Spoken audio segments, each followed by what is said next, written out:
Go on ahead. Take this Yanis shortcut, and the long pilgrimage stairway will be waiting for you at its end. I have to admit, I never expected you to not ask me anything. Not even my motive. Because I know very well what it is you are after. As the saying goes, a gentleman helps others achieve their goals. I have a feeling that your theory will be validated at the end of this journey. I believe Kefali will not deprive you of your right to ask your question, especially now that you're on the brink of death. You must be closer to Kefali than anyone else. Wouldn't you agree? I hope things go as you say, then. Putting a child of justice into a farcical world is bound to turn it upside down. It is my hope that you bring a much-needed change to this world which is on the brink of destruction.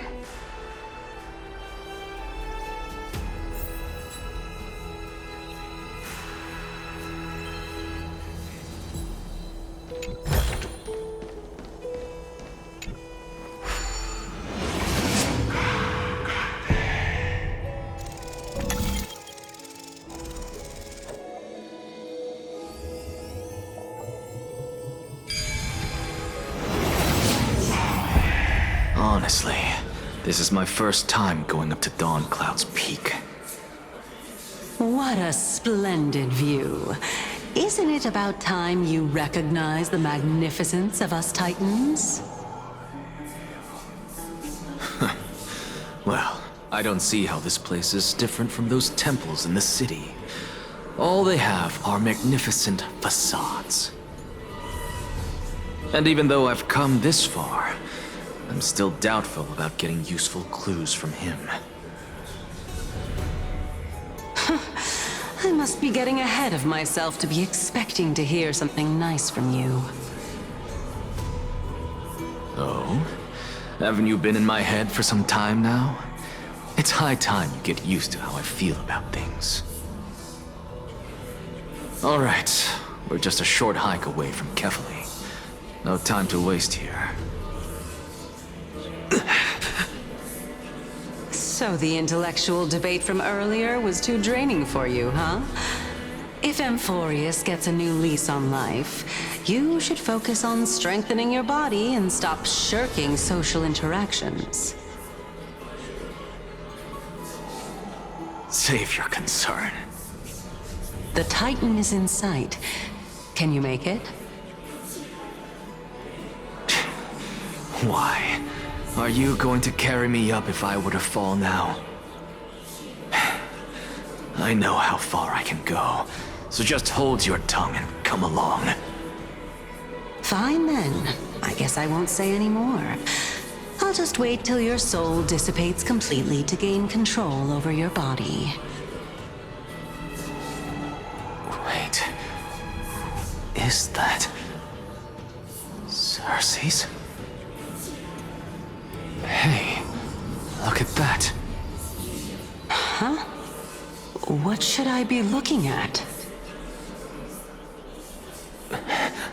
Am I hallucinating? Or do we even get to see souls when we're close to dying?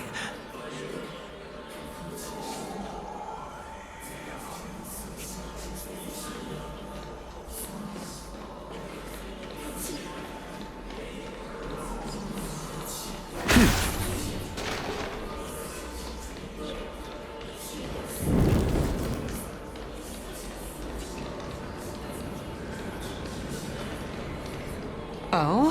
Why didn't you bring your favorite spear with you on this trip, Nias? Nias.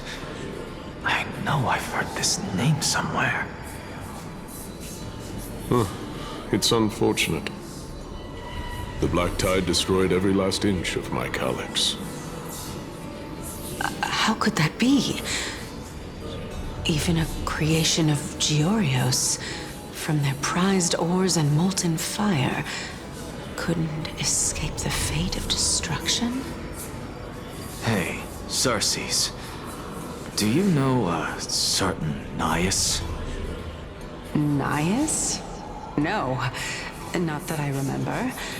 How did you even think up such a strange name? I just saw him. Nias. A warrior-like figure who was just chatting with you here. No, I have no such memory. Could you be hallucinating?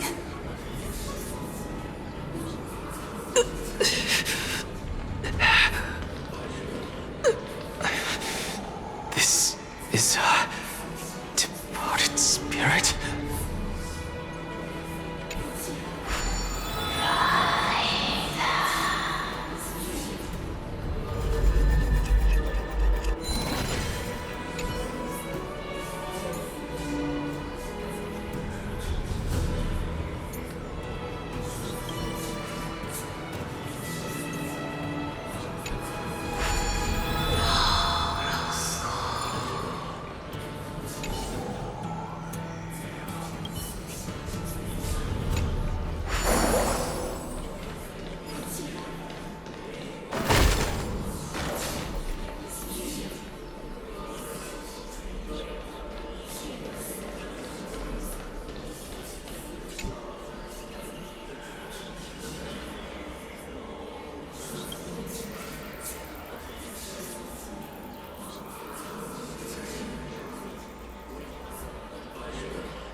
Again.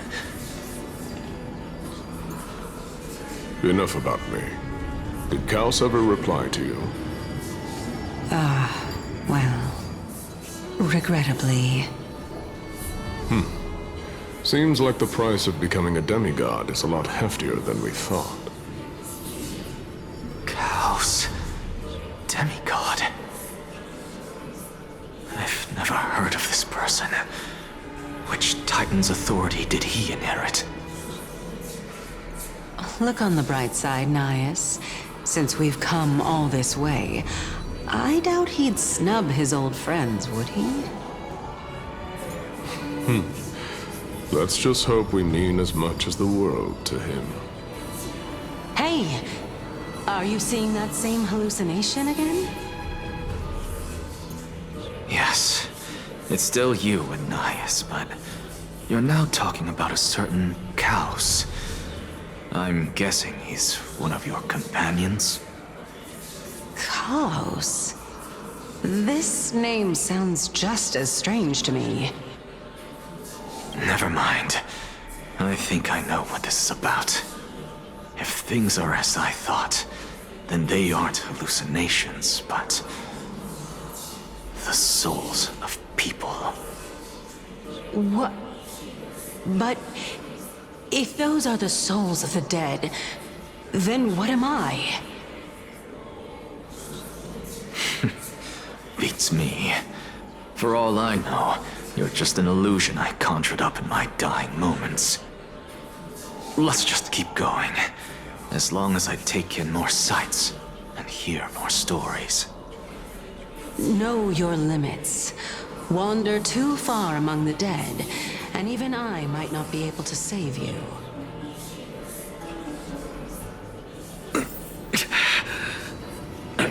Fine. If this is indeed as I thought, then this will be very amusing.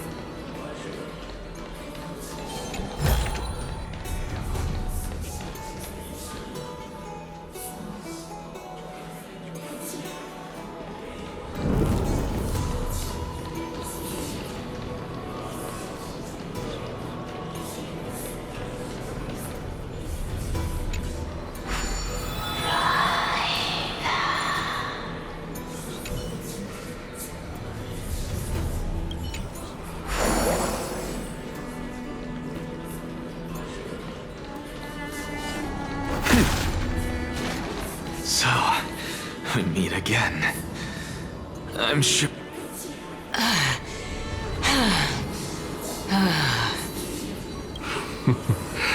Can you keep going? Of course. I'm just... If I knew we had to climb a mountain, I wouldn't have come along with you. I guess this also counts as one aspect of the world-bearing burden. If Amphorius does have a next life, you may want to get your body in shape. Keep your sarcasm to yourself. I'm not getting anything of value from them.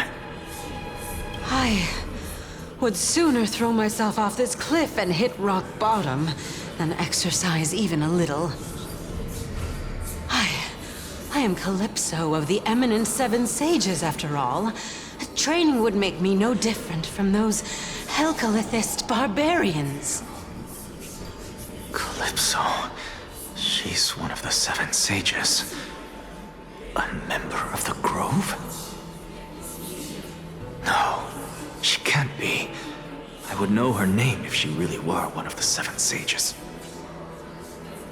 Hey, Circes. Does the name Calypso ring a bell? Circes? Daggone. Doesn't matter. I can do this myself. Looks like I'm nearly there now. The land of the dead.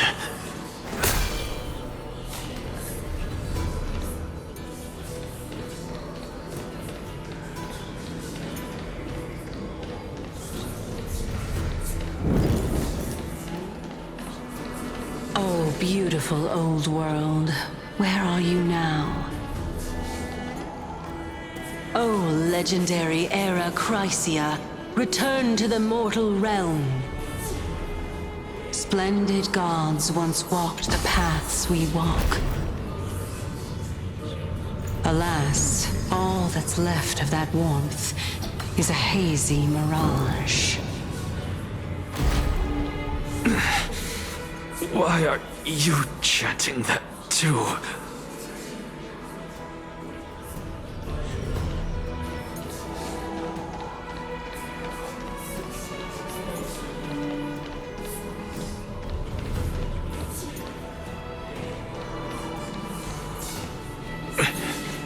We're here, finally.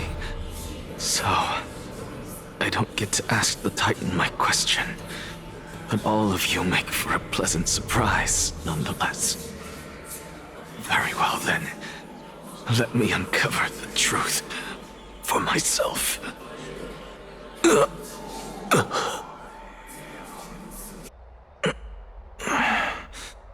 Did I still fail to make it in time? So, I'm back here again. This is... I can hear it. I hear it from the depths of the tides, behind the closed doors of the void world. A voice ready to tell me something.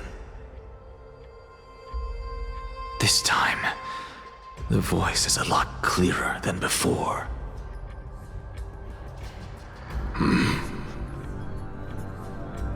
Since we've come this far, let's just wait.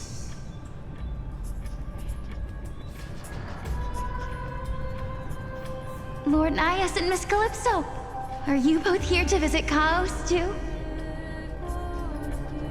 Yes, and we've been waiting for quite some time now. Regrettably, he hasn't answered us. The worst-case scenario is that he's already been overwhelmed and crushed by the world-bearing burden. You're overthinking, Lord Nias. I can still sense Chaos' soul in the area. And besides, we both know Chaos' nature. A deliverer like him wouldn't fall so readily, much less give up on all that he holds dear. Isn't that so? Yes, I have faith in him. That reminds me. Why are you making this trip alone, Polixia? Oh, my sister needs more time to make sure the flowers are fine.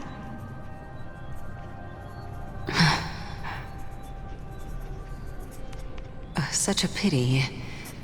Both of you have hearts kinder than anyone else. Yet you are born only to take over Thanatos' divinity. Everything that I see and hear this time has left me shaken to the core. What may seem like a mundane conversation is in truth a once-in-a-lifetime exchange that has revealed the ultimate answer to Circe's question.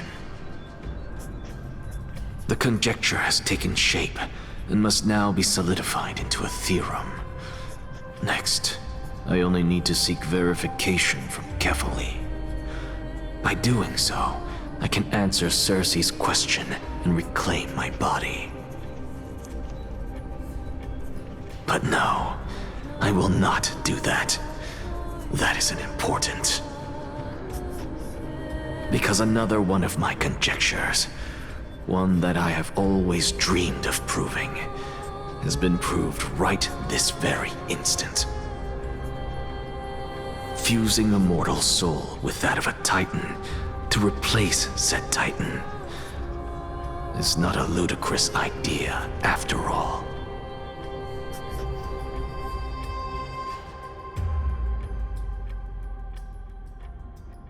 What are you thinking about?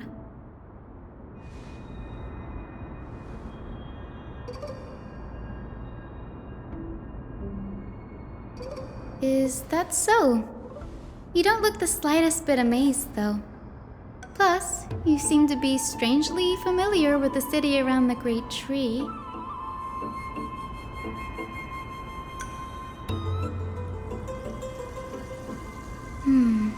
Events of the past, huh? I was also a child when I looked up at Circe's. Their leaves and branches reflected the sparkling stars, and their trunk was like a pillar that supported the sky and ground.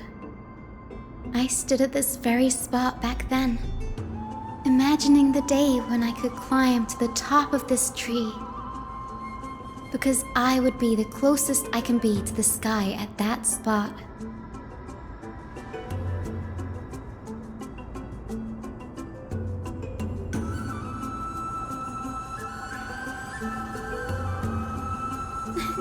Don't read too much into it.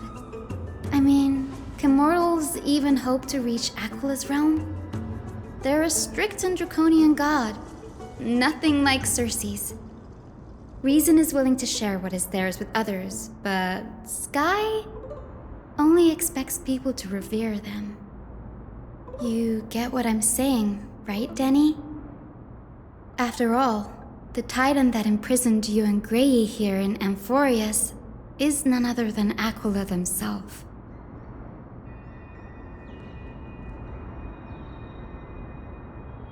But there will always be people who dream of soaring towards the sky. The Grove has a wealth of research on Aquila, and that is exactly what we are here for. It's just I never thought Gray would meet with something like that before we set off. As a physician, I should have been there by his side.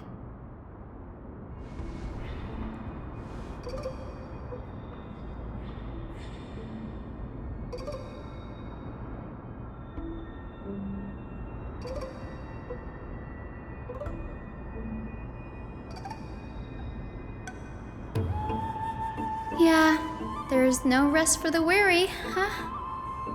In any case, what we're looking for could be anywhere in this enormous grove. Let's split up to cover more ground. Danny, with your skills, I'm sure those monsters born of the Black Tide will pose no threat to you anyway.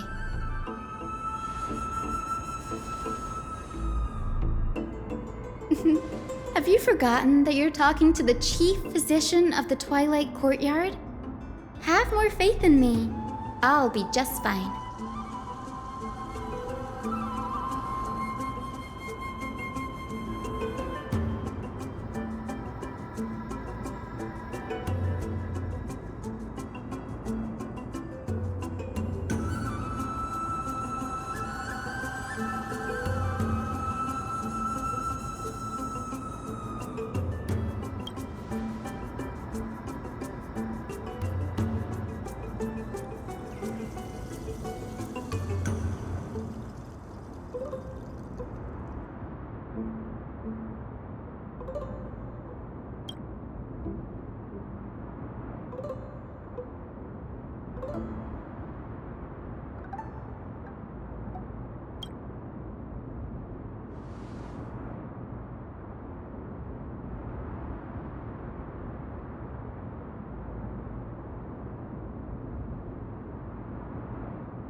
Really now?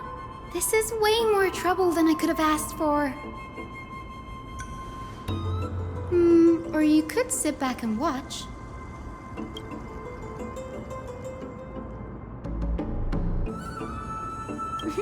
I'm kidding, Danny. Lend me a hand, pretty please. All right, now let's get him!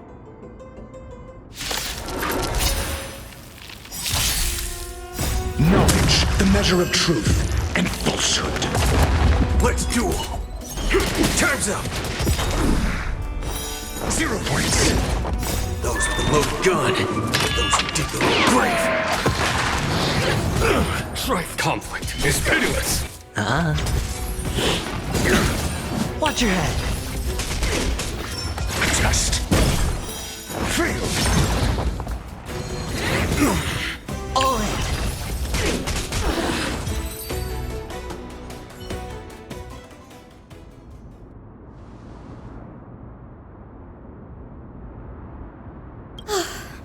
The Black Tide is remarkably quick to detect the light of Amphorius.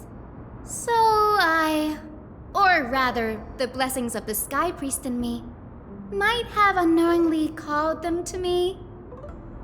Anyway, never mind that for now. Here, you might want to have a look at this. I found it around here and thought it might be of interest to you.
This is new. I didn't know Professor Anaxa was researching this guy. He's never mentioned anything about it.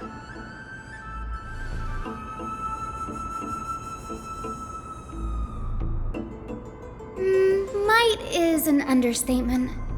Anaxa has never been one to venerate the gods, nor has he ever found it within himself to put any faith in the prophecy.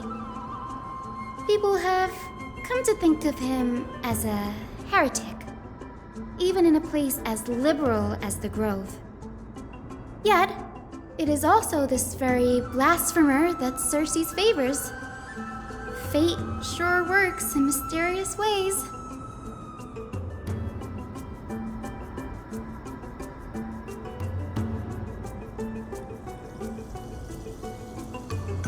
Oh, let me have a look.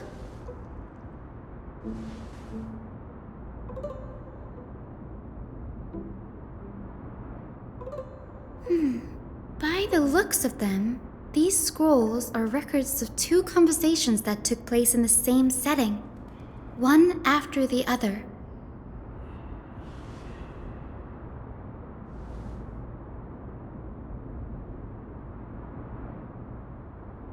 Sure, go ahead.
The Grove of Epiphany is home to 7 schools of thought.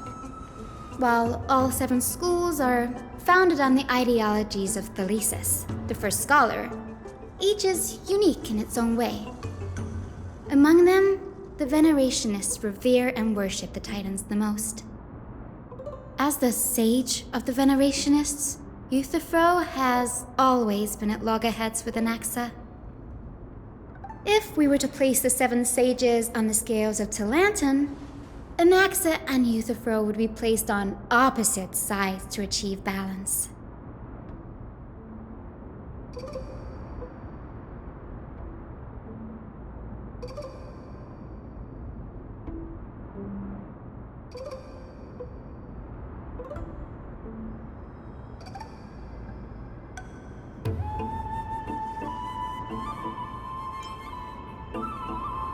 Newsporists primarily study the application of alchemy in soul repair.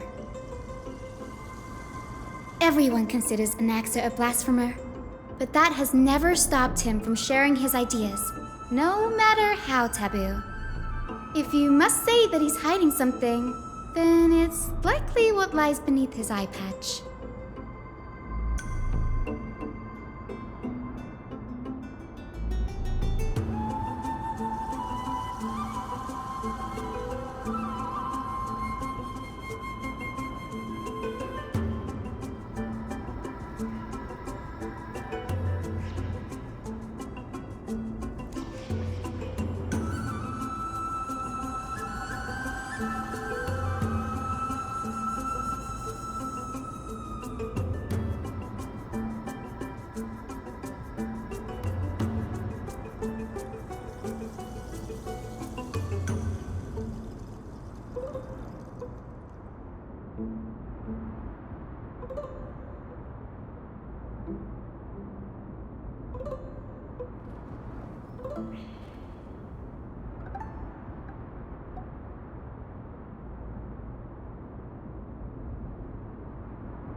Nearly everyone in Amphorius has heard the story of the skyships by now. Aquila's stature is loftier than the heavens, and their divine retribution is merciless. That's why it's no use building giant skyfaring ships. Oh, but I do wonder if a supercharged mini treaty cannon could slip past their watch.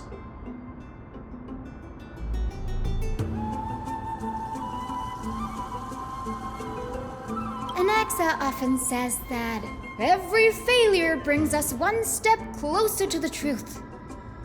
Perhaps, to him, the crash of the skyship carries a different interpretation. The firmament is not impenetrable. On the contrary, it was precisely because the skyship represented the first step toward breaking free from the shackles of the earth that it provoked the wrath of the Sky Titan and brought divine punishment upon itself. It's a shame that the majority of the Grove's research on Aquila was headed by the Venerationists, with sacrificial rituals making up a predominant part of their findings. Discourse about more esoteric subject matters in relation to Aquila dwindled even further after the skyship incident. So much so that even this scroll is completely new to me.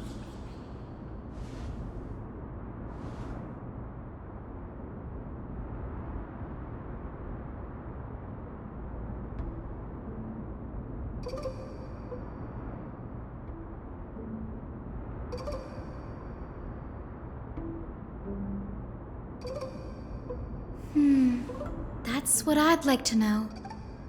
What are these experiments he's involved in? Even I, the assistant lecturer, know next to nothing about them. I have a bad feeling about this. Could there be more to what happened at the Grove?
This is the Library of Philia, a place where the Grove stores its collection of tomes.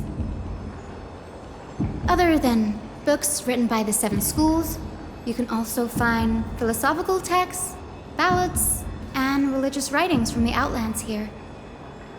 Cities that desire to learn from the Grove were apparently expected to contribute knowledge of equal value to what they sought. We've had more than our fair share of hilarious episodes over the years. For instance, it's said that the erythrocheramists once borrowed a manuscript from a certain author, but ended up returning a copy instead of the original. What's more, the original manuscript was supposedly then hidden here.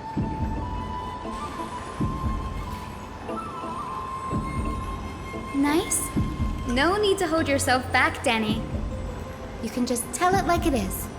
Their behavior was no different from bandits.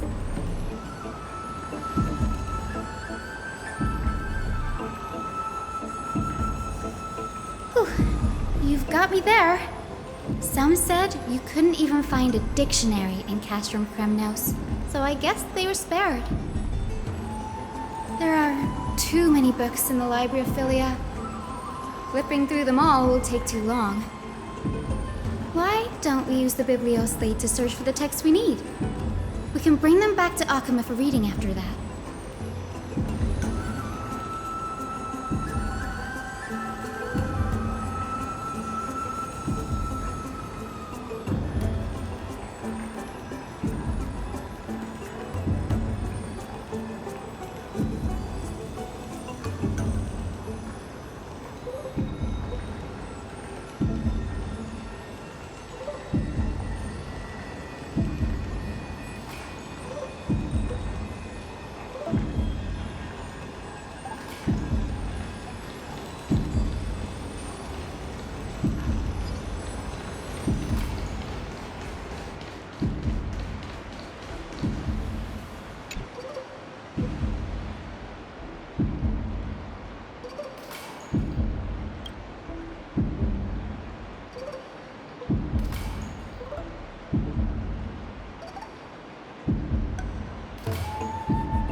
In here. Whoa. Are these all complaints about him? I can already see what they must have written. Anaxa has no respect for the gods. His very existence undermines order in our society. They're probably all things like that. Why else would they call him the great performer? When Anaxer established his school of thought, the first thing he apparently did was read his own work to everyone. Are the Titans truly an accurate reflection of what humans think gods should be? Worlds created by gods are indubitably perfect, but what of Amphorius? Only foolishness and insensitivity everywhere you turn.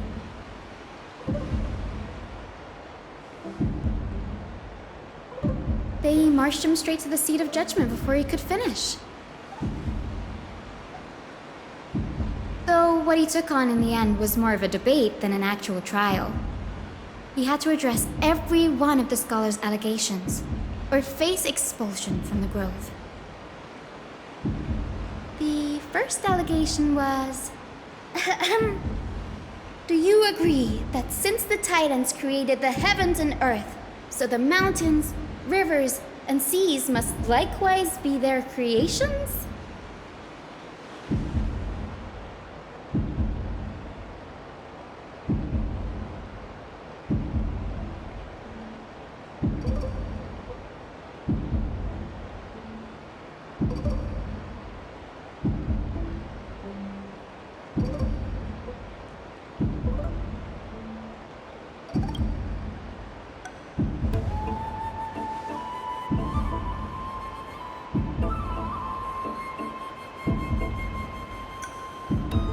Anaxa would have probably been spared a lot of trouble if he had answered this way. Instead, he quoted past instances of the Flame Chase journey and posited that humans have the potential to take over the divinity of Titans. Needless to say, his critics didn't take kindly to his answer, so they followed up with a second allegation. claim to be studying souls, yet you are, in fact, defiling them and committing acts condemned by the gods. Do you admit it?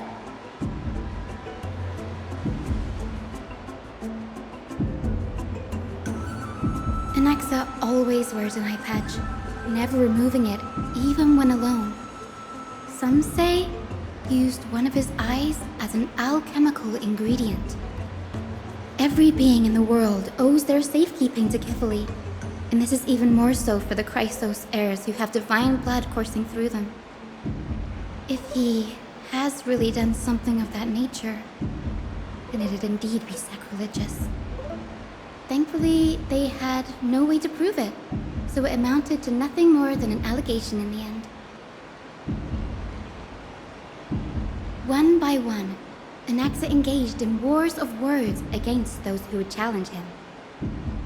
Toward the end, a scholar asked him, "Anaxagoras, have you any respect for the gods?"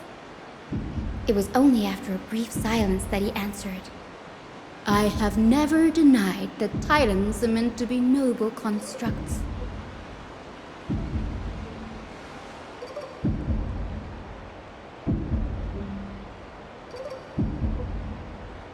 Yes, I'm not sure how that controversy was eventually resolved, but what's for certain at least is that Anaxa was allowed to stay in the grove where he continued his research, despite being regarded as a heretic. By the way, this stack of complaint letters has reminded me of a place in the grove. We may find clues there that aren't on the teleslate. I'm talking about Anaxa's alchemy lab, hidden between the cornerstones.